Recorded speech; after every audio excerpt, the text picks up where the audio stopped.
Hi readers, I'm standing in front of my window and on the other side of the window there's finally snow.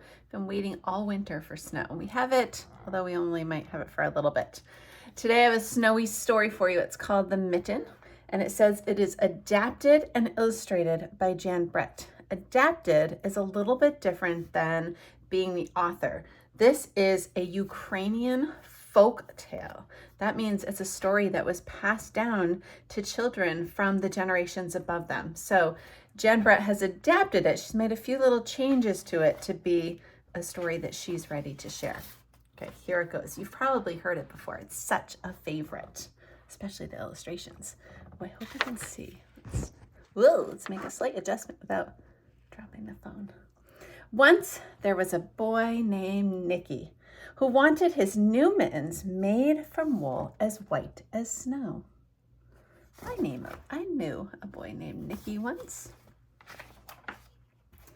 At first, his grandmother, Baba, did not want to knit white mittens. You will drop them in the snow, she warned, and you will never find them. But Nicky wanted snow white mittens, and finally, Baba made them. What a special thing to have. Back a page, Miss Honey. Whoop. After she's finished, she said, "When you come home first, I will look to see if you are safe and sound, but then I will look to see if you have your snow white mittens." So off Nicky went, and it wasn't long until one of the new white mittens dropped in the snow and was left behind. As a mother and a teacher, I can tell you mittens get left behind often. A mole, teeny tiny little mole, tired from tunneling along, discovered the mitten and burrowed inside. It was cozy and warm and just the right size, so he decided to stay. Let's see. Here's the mole. That sounds like a nice spot for a mole. A snowshoe hare rabbit came hopping by. He stopped for a moment to admire his new winter coat, which is, of course, white. It was then that he saw the mitten and wiggled in, feet first. The mole didn't think there was room for both of them, but when he saw the rabbit's big kickers, he moved over. Better to be safe than hurt. Next, the hedgehog came snuffling by. Having spent a day looking under wet leaves for things to eat, he decided he wanted to move into the mitten and warm himself up. The mole and the rabbit were bumped and jostled, but not being one to argue with someone covered in prickles, they made room. You see what's happening to the mitten? First it fit the mole and there's plenty of room, but now there's bigger animals in there. As soon as the hedgehog disappeared into the mitten, a big owl, attracted by the commotion, swooped down. When he decided to move in also, the mole, the rabbit, and the hedgehog grumbled. But when they saw those talons, they quickly let him in. So each animal is a little bit fearful of the bigger animal. Up through the snow appeared a badger. I don't think I've ever seen a badger. He eyed the mitten and began to climb in. The mole, the rabbit, the hedgehog, and the owl were not pleased. There was no room left, but when they saw his diggers, they gave him the thumb. There you go, badger. Squeeze yourself into the thumb of Nicky's mitten. Imagine your thumb in a mitten and stretching big enough for a badger. I've never seen a badger, but it's bigger than my thumb. It started snowing, but the animals were snug inside the mitten. A wave of warm steam rose in the air, and a fox trotted by to investigate. Just the sight of the cozy mitten made him feel drowsy. The fox poked his muzzle in. When the mole, the rabbit, the hedgehog, the owl, and the badger saw his shiny teeth, they gave the fox lots of room. Wise. Have you been following the story of Nicky in these mittens here?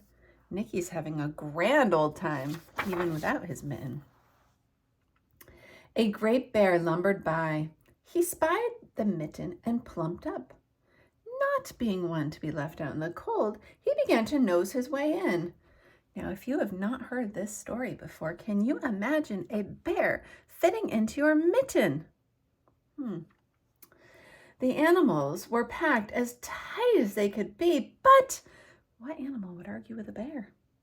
The mitten swelled and stretched. It was pulled and bulged to many times its size, but Baba's good knitting held fast. That means it didn't even break. There's Nicky. Here's a close-up picture of his one white mitten tucked in to his belt. There's one more critter coming by. Along came a meadow mouse, no bigger than an acorn. She wiggled right into the one space left and made herself comfortable on top of the bear's nose. Wonder if the bear's ever had a mouse on his nose. And I spy Nicky realizing he's missing a mitten. I might sneeze. What happens? Oh, speaking of sneezes, how timely. The bear, tickled by the mouse's whiskers, gave an enormous sneeze. Cue sneeze, Miss Honey, but it's gone now. Achoo! The force of the sneeze shot the mitten up into the sky and scattered the animals in all directions. There they go as Nicky takes off, running for home. On his way home, Nicky saw a white shape in the distance. It was his lost mitten silhouetted in the sky, because when it blew the animals in every direction, the mitten went flying. There's all the animals kind of like in the snow. As he ran to catch his snow-white mitten, he saw Baba's face in the window. First, she looked to see if he was safe and sound, and then she looked to see if he still had his mittens. And now he does. 1, 2 mittens. He has a pair. And there they are. And Baba is curiously looking at the mittens and noticing that one is substantially larger than the other. Because remember, it fit all those animals inside. Thank you, Jan Brett, for sharing that story with us. And I hope you enjoyed it. It's one of my favorites. Can you tell? I love this story.